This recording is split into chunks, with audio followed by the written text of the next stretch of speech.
Hello friends, आज मैं आपके लिए छूट से संबंधित जो क्वेश्चन लेकर के आया हूं वो पूरा देख लीजिए, क्योंकि बार बार परीक्षाओं में ये आते हैं। तो चलिए स्टार्ट करेंगे। पहला सवाल, एक फल विक्रेता 24 आम पर एक आम मुफ्त में देता है तो वह ग्राहक को छूट देता है। अगर किसी व्यक्ति ने 24 आम खरीदे तो वो उसे एक आम मुफ्त में देगा।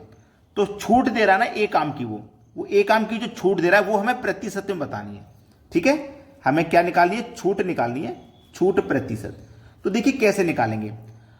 मुफ्त आम कितने दिए हैं उसे लिख लीजिए। उसने मुफ्त में आम दिए हैं एक, यानी कि जो छूट दी है वो एक आम की दी है। ठीक है, और ग्राहक ने 24 आम खरीदे हैं और एक आम को छूट मिली, तो ग्राहक को टोटल कितने आम मिले? 25। यानी कि दुकानदार ने टोटल 25 आम दिए हैं। ठीक है, जिसमें से एक आम छूट है। इसी को आपको प्रतिशत में बताना। कोई भी चीज को प्रतिशत में बदलने के लिए 100 से मल्टीप्लाई करते हैं। तो 25 से अगर मैं 100 को घटाऊंगा तो ये 4 बार में कटेगा, और एक का मल्टीप्लाई अगर 4 से करेंगे तो ये 4% हो जाएगा। तो ग्राहक को कितने की छूट देता है दुकानदार? 4% की।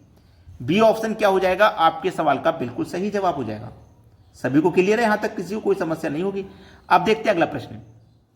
अगला प्रश्न है, यदि 3 साड़ी की खरीद पर एक साड़ी मुफ्त पाने की पेशकश की जाती है तो ग्राहक तो प्रत्येक साड़ी पर प्रभावी छूट क्या है? साड़ी पे छूट क्या है वो बतानी है। अगर आपने 3 साड़ी खरीदी तो आपको एक साड़ी मुफ्त में मिलेगी, ये छूट है। ये छूट प्रतिशत ही आपको बतानी है। तो आपको मुफ्त में कितनी साड़ी मिली है? एक साड़ी मिली है। आपने खरीदी कितनी है? 3, और एक मुफ्त में मिली, तो टोटल साड़ी आपको कितनी मिली? 4। दुकानदार ने आपको टोटल साड़ी कितनी दी? 4, जिसमें से एक मुफ्त है। इसी को आप प्रतिशत में जब बताओगे तो प्रतिशत में बताने के लिए हमेशा 100 से गुना करोगे। तो 4 से अगर मैं 100 को घटाऊंगा तो ये 25 बार में कटेगा, और एक का गुना अगर आप 25 से करते हैं तो 25 ही रहता है। एक से किसी भी संख्या गुना करो वो उतना ही रहेगा। 25% की वो प्रभावी छूट देता है, 25%। तो सी ऑप्शन है यहां पे आपका बिल्कुल सही जवाब। अब देखते हैं अगला प्रश्न। अगला प्रश्न है, एक फल विक्रेता 4 पेंसिल खरीदने पर एक पेंसिल मुफ्त देता है और वह ग्राहक को 15% अतिरिक्त छूट देता है। तो बताओ उसने ग्राहक को कितने की छूट दी? भाई वो देखिए, वो पहले तो पेंसिल पर भी छूट दे रहा है, फिर 15% और अलग से भी दे रहा है। तो इसको कैसे करेंगे सीखिएगा। सबसे पहले तो जो सीखते हुए आ रहा है वही करना है, हमें छूट परसेंट निकालना है। कितने की छूट दे रहा है वो? एक की।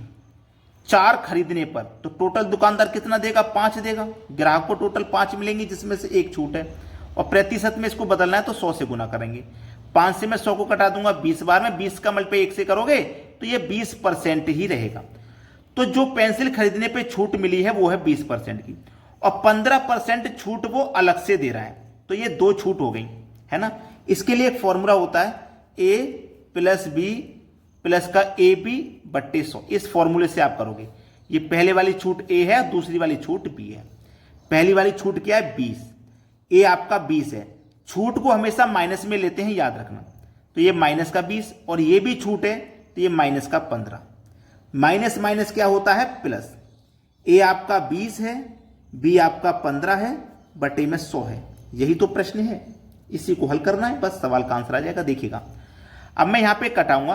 पहले तो मैं क्या करूं, 20 से कटा दूं 100 को 5 बार में, 5 से कटा दूं 15 को 3 बार में। ठीक है, -20 माइनस का 15 दोनों मिलकर के 35 हो जाएगा। कितना हो जाएगा? माइनस का 35।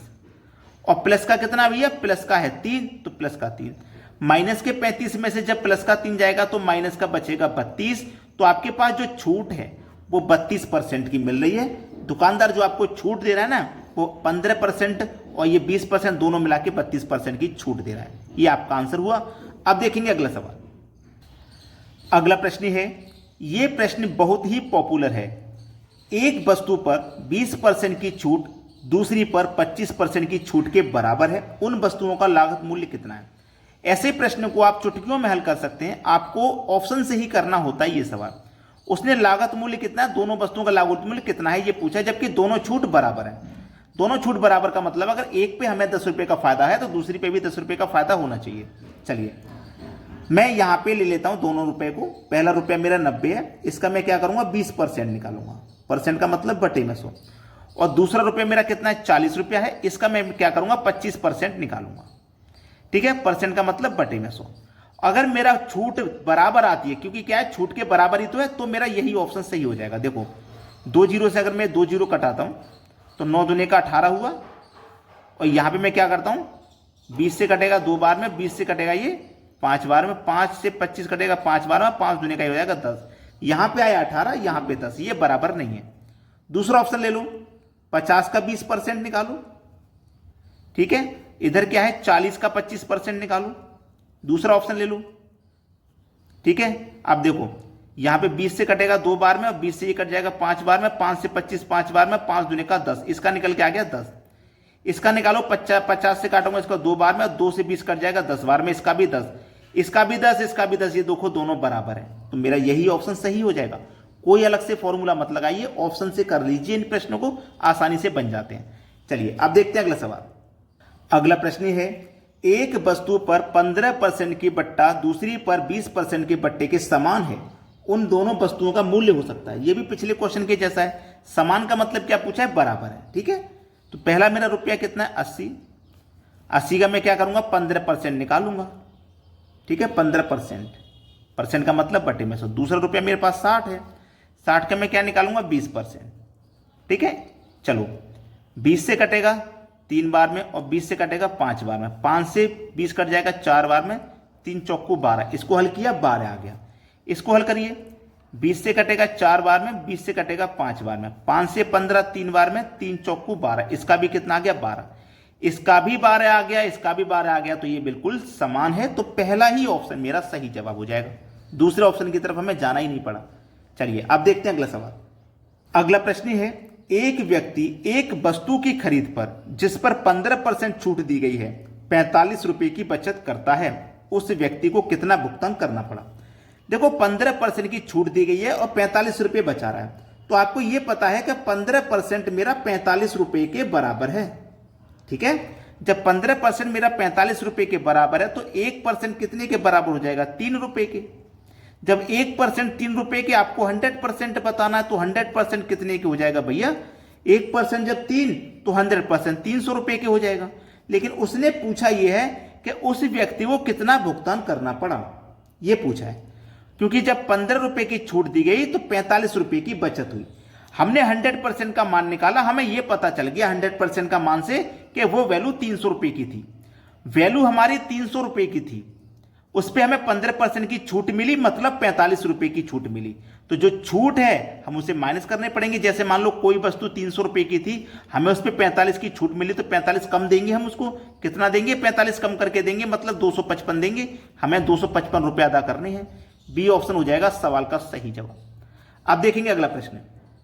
अगला प्रश्न है, एक व्यक्ति एक वस्तु की खरीद पर जिस पर 20% की छूट दी गई है 25 रुपए की बचत करता है, उस व्यक्ति को कितना भुगतान करना पड़ा। यह सवाल भी अच्छा है। देखो हमें क्या करा गया है, 20% की छूट दी गई है और 25 रुपए की हमारे पास बचत है।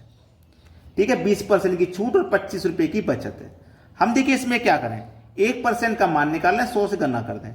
अगर मैं इसमें सीधे सीधे 20 से डिवाइड कर दूं और 100% का मान निकालने के लिए 100 से मल्टीप्लाई कर देता हूं।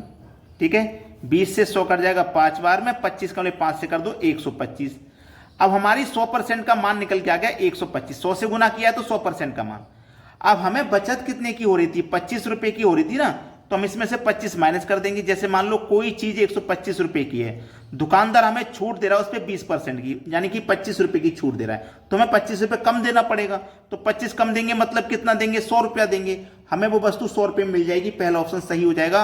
अभी तक बिना लाइक किए वीडियो को देख रहे हो तो भाई एक लाइक कर दो और शेयर कर दो उन सभी बच्चों तक जो कोचिंग सेंटर तक नहीं पहुंच पाते हैं तैयारी करने के लिए। उन तक वीडियो को जरूर शेयर कर दिया करें। ठीक है दोस्तों, धन्यवाद।